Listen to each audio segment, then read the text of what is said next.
All right, so movie number 250 on the IMDb top 250 movies of all time list is the great classic movie Aladdin, from what feels like the greatest decade of animated movies out for kids from Disney, which is the 1990s. You know, we had The Lion King, Bugs Life, and so many more, along with Aladdin. And you know, I got a confession to make. I have seen parts of Aladdin, and I think I've seen the full movie when I was very young, but I don't think I've actually sat there and watched it fully. And you know, it's been on my list forever, and finally we're getting to it. And yeah, you know, this is worthy. This is worthy of being on the top 250 movie list. And I'm shifting sort of from what I was doing before. You know, I'm still planning on doing the challenge, doing a movie every single day for 365 days, a whole year. But I'm shifting it to be focused on the top 250 movies from the IMDb top 250 movies list. And I'm doing it from yesterday, I believe. So the list updates, I believe, like every day or maybe every other day. So I just downloaded the list from yesterday, and I'll be following that for the next 250 movies on that list. And we're gonna see if these movies deserve to be on that list, or if they don't, you know, which movies would I replace them with? And, you know, maybe their rating is a little too low or a little too high. You know, it's gonna be a good time to check out all these movies, and it's gonna be a good time to catch up on the classics that I haven't seen, just like this movie, Aladdin. And before I get going here on the review, you know, I want to say rest in peace, Robin Williams. He did just an absolutely phenomenal job in this film playing the genie, and he's one of the all-time great actors. And there's just no one else that had the energy that he had. You see this especially in this movie, man. It's something special to see, and he made a character that we all, you know, people my age and a little older, all grew up with, and will remember forever, right? We'll always remember the genie. It's the first thing you think of when you think of Aladdin. He will be remembered for a long time, and yeah, it's for me, really, I think it's the star of the show, right? The star of the whole movie is the genie, but I'll get into that more a little bit later. Aladdin was directed by the great duo Ron Clements and John Musker. They made a number of great animated Disney movies, Aladdin being one of them. And it also starred, as I said, Robin Williams, Scott Wagner, Linda Larkin, and Jonathan Freeman. And it's a story about a young boy, really. You know, I don't even know how old he really is, but a young guy who's very poor, has to steal things to eat every day, has a little monkey along with him who's his friend. And yeah, he happens to meet the Princess Jasmine in the marketplace of all places. You know, that's just another great representation of a good love story, right? Like, a love story often includes this random encounter between, you know, two people, and they do this right from the get-go on Aladdin. And you know, from the beginning, we see the villain right off the bat. We get introduced to Jafar and his little pet, which is his pet parrot. And you know, right from the start, we introduced into his character and also the lamp that he is going after.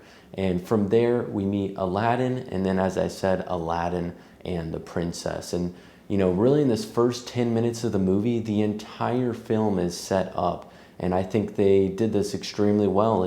It's almost just a masterclass in storytelling, really. Just to set up the story right from the get-go in the first 10 minutes, to immerse the viewer in the world as well in the first 10 minutes and get the viewer invested. It's a masterclass. That's exactly how you're taught to do it. And yeah, they say in film school you want the first 10 pages of your screenplay to captivate the reader, and if they don't, they're not going to read your screenplay. And so, yeah, it's the first 10 minutes of Aladdin, and it does that extremely well. And after that, Jafar ends up kidnapping Aladdin, and he wants Aladdin to go get that magical lamp for him. You know, he's young, strong, and the suitor for the lamp. And so he sends him in and traps him into this cave. And in this cave, Aladdin finds the best character in the movie, the genie. The genie has been in the lamp, and you know, as I said in the intro, Robin Williams nails this role. It's the thing you remember from this movie. He just brings an energy that is unmatched in this movie. Every single time he comes out of the lamp or he's on screen, he steals the screen. He steals every single time he's on, right? Like he's saying something funny or he's acting out everything that he's saying, and it's just works so well for a kid's movie. You know, little kids love to see all those animations, and this movie is just full of them. Every time the genie is on screen, he's doing something funny, and it works extremely well. And I do think that's hard. I do think those characters are more rare than common. It's hard to obviously have a voice actor like Robin Williams, but as well as a written character like that. I think you can definitely go for it, and I think a lot of people will probably fail, but they do nail it in this movie. But yeah, to continue with the story, they meet the genie, and basically the rest of the story is them, you know, fighting with Jafar, them being Aladdin and Princess Jasmine fighting with Jafar as he has control over the king, and he wants to rule the world essentially and get the lamp to use it for evil powers to rule the world. And in the end, we see the prince end up getting with the princess, of course, and then Aladdin frees the genie from being inside the lamp, and Jafar gets his wish and is placed inside his own lamp for eternity. And the whole movie, it isn't that long. It's about an hour and a half, and the pacing works extremely well. There's no issues here at all. A very digestible film, only at an hour and a half, and you know, this is a classic, and I would rate this movie as an 8.6 out of 10. I do think it's worth that rating.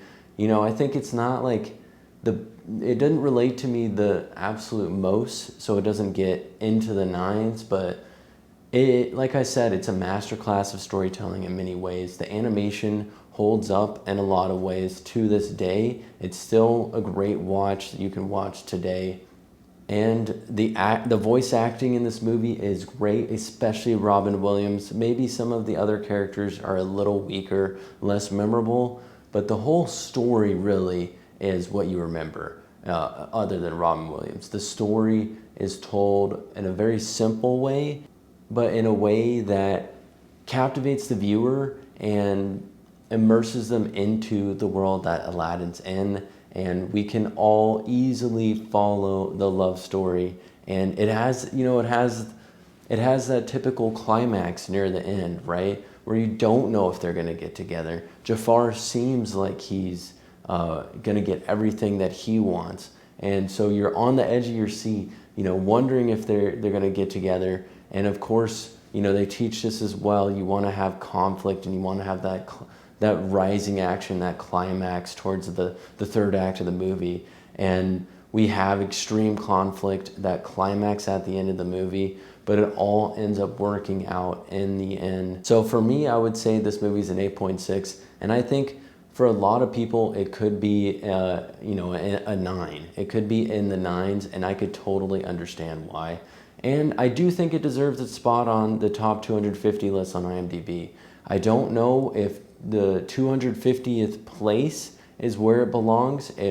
For me, I think it deserves to be lower than that, you know. Maybe it could be in the top 200, right? You know, I don't think this is the greatest animation movie that they've made at Disney, which I'll get into later on this list most likely. But it is definitely up there, and it's in the 1990s, which was just the decade of making just hit after hit for Disney. And that brings me to, my last point. Why don't we have any more movies like this? Why are these so rare, and why did these only come out in the 90s, early 2000s? Now, are these the only two storytellers that can do this in Hollywood? No, I don't think so. I think you can just follow the way that they did this movie and create similar movies. Nowadays, it'll look a lot better now with the current graphics and technology, but I think the storytelling, the story comes first. I said that in my first review. The story is the absolute most important thing. And if you can tell just a simple story like this, that also asks like some hard questions, right? Like there's a lot in this movie about morality and where the line stands for morality, especially with Aladdin, Jafar, and all these characters are all dealing with the theme of morality. And so a kid's film can also be challenging to adults. And yes, the story is simple, right? It's a simple love story, but it's done in a great way. It has a great cast, and we have a very memorable world. So, why can't we have movies like this nowadays? I think the last animated movie that I saw was pretty recent. It was last year, Puss in Boots, The Last Wish. And I think that was a very well done movie. And I know Miyazaki's movie is out now as well, which of course will be good. But that's it. Where is everything else? Where are all these, hit after hit that we saw in the 90s, early 2000s?